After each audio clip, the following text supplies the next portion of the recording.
Here we go.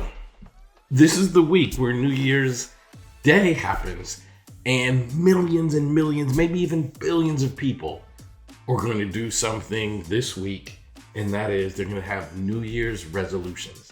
And they're going to want to lose weight, address their mental health. By the way, did you know that this past year, people wanting to address their mental health surpassed people wanted to address their weight the very first time it's a New Year's resolution? As a psychotherapist, I find that really encouraging, and I'm excited that people want to focus on their mental health. However, having a New Year's resolution is actually not super duper effective. And we know that. That's not news. I'm not saying anything super surprising. You guys know that. I'm going to prove to you that you know it in today's episode. So what do we do instead of having a New Year's resolution? How do we create change? And how do we improve ourselves? How do we make sure that we're becoming the better version of ourselves?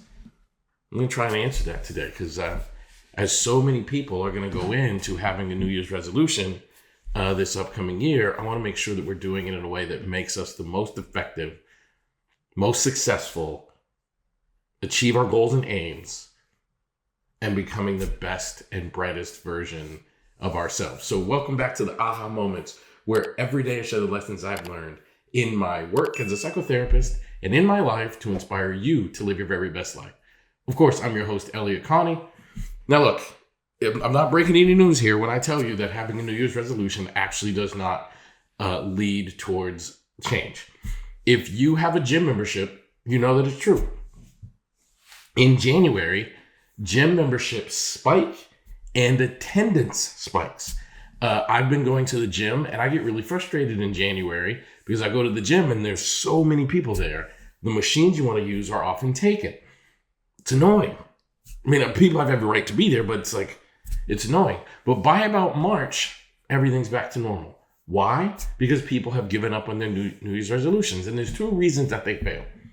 Number one, when we create a New Year's resolution, we tend to be thinking all or nothing, right? So if we have a New Year's resolution that is no more fast food. I'm just going to pick one randomly, right? No more fast food. That's the New Year's resolution. No more fast food. And we're all right, so we're not going to eat any more fast food. And let's say you had a habit of eating fast food. So here you go. You're going into the new year, no more fast food. And you do good for the first few days, first few weeks. And then you have chicken nuggets. Or you hear about Taco Bell's brand new chicken nuggets, and you have chicken nuggets. You've now broken the resolution, and people tend to go, well, broke the resolution, and then they go back to the old behavior. That's not how change happens. Change happens through a process of extinction, right? So in the world of addiction, again, being a psychotherapist, I spent a lot of my life working with people who struggle with addictions. We use the phrase relapse is a part of recovery. So in the world of addiction, we know you don't go from drinking high amounts of alcohol to just stopping, because when you have that all or nothing thinking, when you do relapse and you have a beer, you have a drink, you just go, oh, screw it, and you go back to the old behavior. We know it's a gradual process. We call it process extinction. So when people go through this process and they are trying to stop eating fast food, they typically give up the resolution when they have their first relapse. The other thing is we tend to be thinking in temporary means. So for example, I'm going to give up fast food for the year 2024 or 2025, whatever year it is. And you need to be thinking about a lifestyle. It needs not to be date specific. I was in Puerto Rico earlier this year, and for whatever reason, I was just done not taking care of myself physically.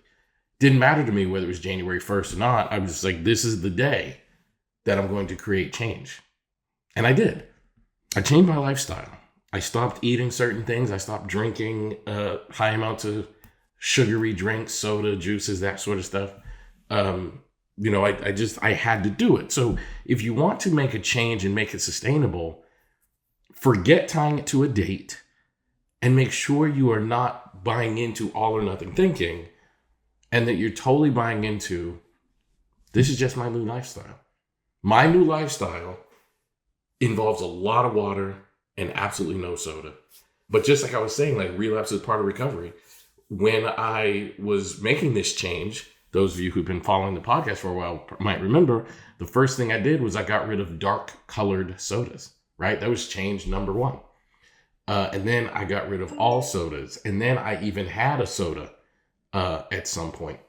I haven't had one in a long time, but relapse is a part of recovery. That's just the process. So just remember, if you want to make a change stick, make it a part of your lifestyle. Thanks for being here.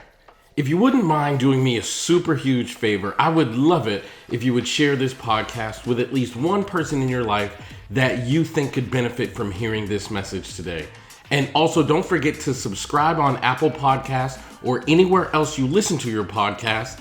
And also follow me on all of the social media platforms, Facebook, Instagram, Blue Sky. You can search for my name, Elliott Connie, or @Elliott Speaks. That's my handle across all platforms.